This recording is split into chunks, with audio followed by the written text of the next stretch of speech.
Hey there, my friend, Keala Kanae here, and in this quick video, I'm going to share with you the single question that has either made or saved me over $500,000 over the last 3 to 4 years in my business and in my personal life. So you are in for a treat in this video. Hang with me till the very end. Right now, today, you can make a decision that changes your life and go out there and get what you came here for.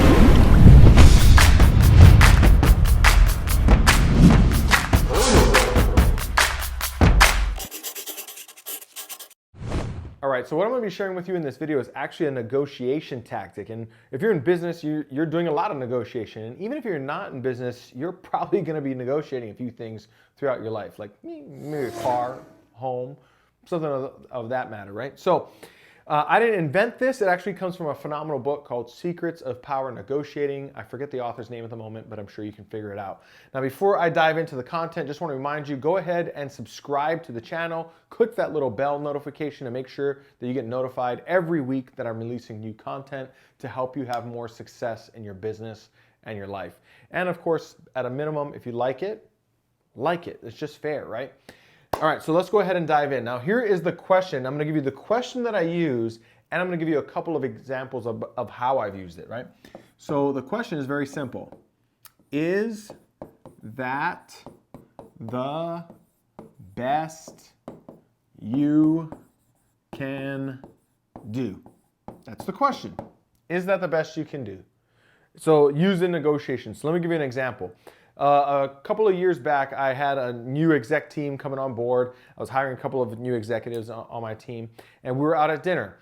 And it had come up about a couple of software companies that we were looking at to add to our tech stack. And as the topic came up, I said, hey, by the way, whenever you're negotiating with a vendor, whenever you're in any negotiation and you're going to get a price quote of some product or service that we're going to get access to, I want you to ask this one question and just keep asking it until somebody says that yes is the best I can do, right? So I said, just ask them, whenever you get the quote, ask them, is that the best you can do?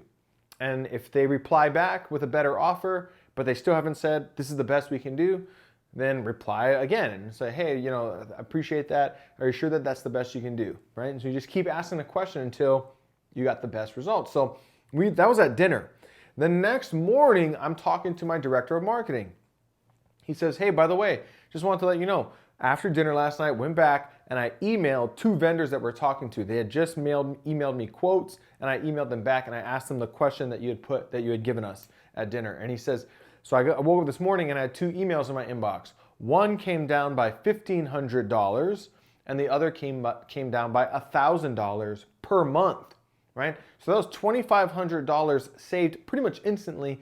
And one of them is $1,000 potentially per month, so over $12,000. One question, one time, and one email, right?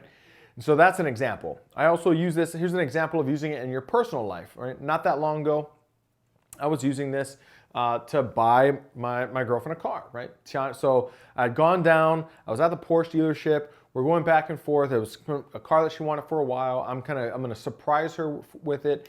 And so I'm sitting at this dealership and we're going, through the rigmarole that you go through with car salespeople. And so they give me the number, and I just say, well, is that the best you can do?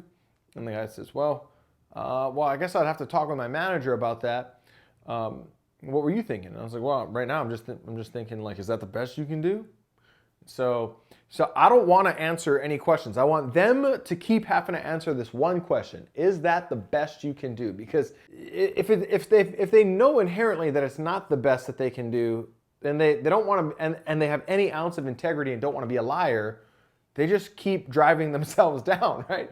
Until they get to a point where they say that this is absolutely the best they can do. So the guy says, oh, well, let me talk to my manager. He goes to his manager, he comes back, he gives me another number, and then I said, okay, well, is that the best you can do?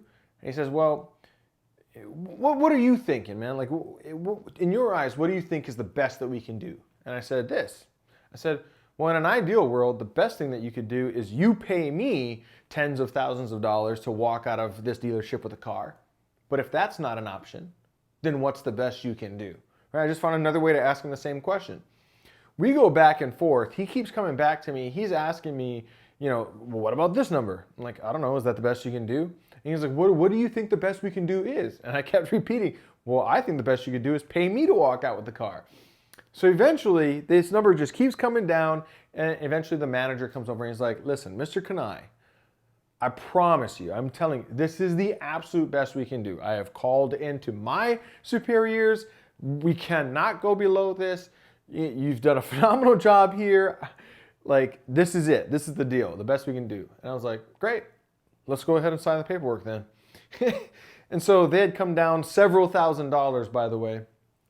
In just this, and all I was doing was asking the same question over and over again in a different form or fashion. So if you're in business, use this, right? If you're negotiating with a vendor, you're negotiating with a coach, a consultant, anybody. Recently, my girl and I went out and we bought 2 puppies, right, during this pandemic thing.